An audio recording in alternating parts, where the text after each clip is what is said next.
Wednesday, May 23rd. I'm Zaya Tong. And I'm Dan Riskin. Today's show is packed with incredibly intriguing stuff. We've got these stick bugs that look a little bit like giant lobsters. They are crazy looking. They will blow your mind. We also have a new development in getting ketchup out of the bottle. And Lucas Cochran's going to be dropping by to show off the latest arsenal of future tech.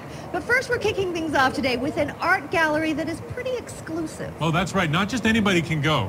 To get in there, you have to wear a wetsuit and diving gear. Assembling, preparing. A passion unique to an artist. I love to shoot. I love photography. Drifting the open waters off the coast of Key West. An unlikely spot to find a famed Austrian photographer. I'm Andreas Franke. I'm a commercial photographer.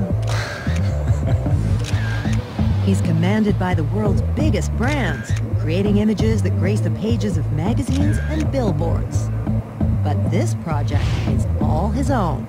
For me, it was in my heart. I was really looking for something. I'm a diver since 20 years, photographer since even longer, and to do something where I can bring art, photography, and diving together. The idea was an underwater art exhibit.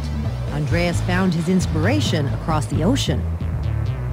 I saw a dive magazine, and they showed the Vandenberg, the whole thinking, and I thought, this is extraordinary, and it's exactly that what I'm looking for. The Vandenberg was a former Air Force missile tracking ship. It became the second largest vessel in the world to be purposely sunk for an artificial reef. For Andreas, it made a perfect setting for a gallery. I saw I need to do something to bring life back to a shipwreck. So his quest began to revive the sunken Vandenberg. First of all, I went to Key West, went diving, took my camera, my underwater camera, shot like plates of the shipwreck. So I came back with more than 1,000 or 2,000 shots I did on a couple dives. And then I went back to my studio in Vienna and shot all these people, all these different scenes in the studio.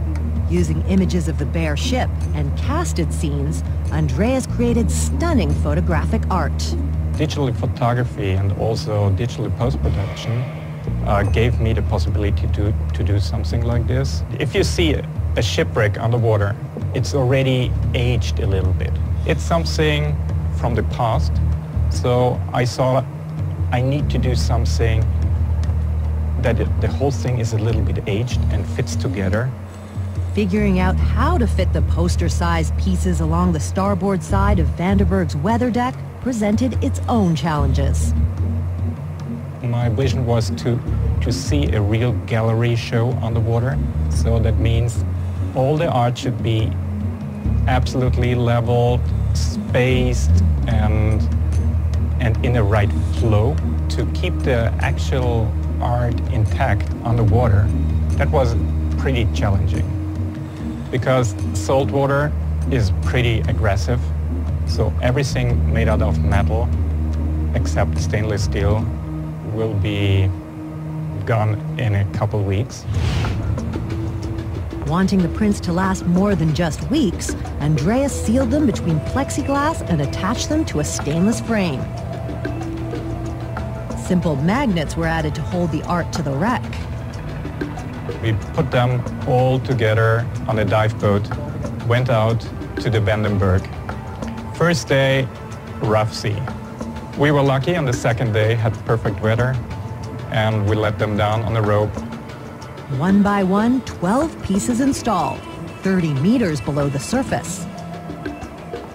After we installed all these, we saw divers coming by and saw the first hanging images. It made me feel very happy. Fast forward 4 months and this showing was over.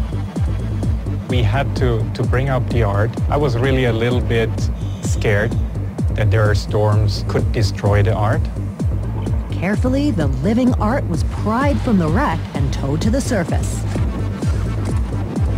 It looks like a huge Polaroid from the history with all these colors inside and with all these grows on it. I definitely love it.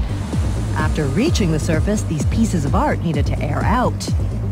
As you can mention, they were highly smelly. We dried them like coffee in the sun for 2 weeks. So everything kept. We didn't rise them with fresh water. We kept them like they are, and now they are in an air-conditioned storage.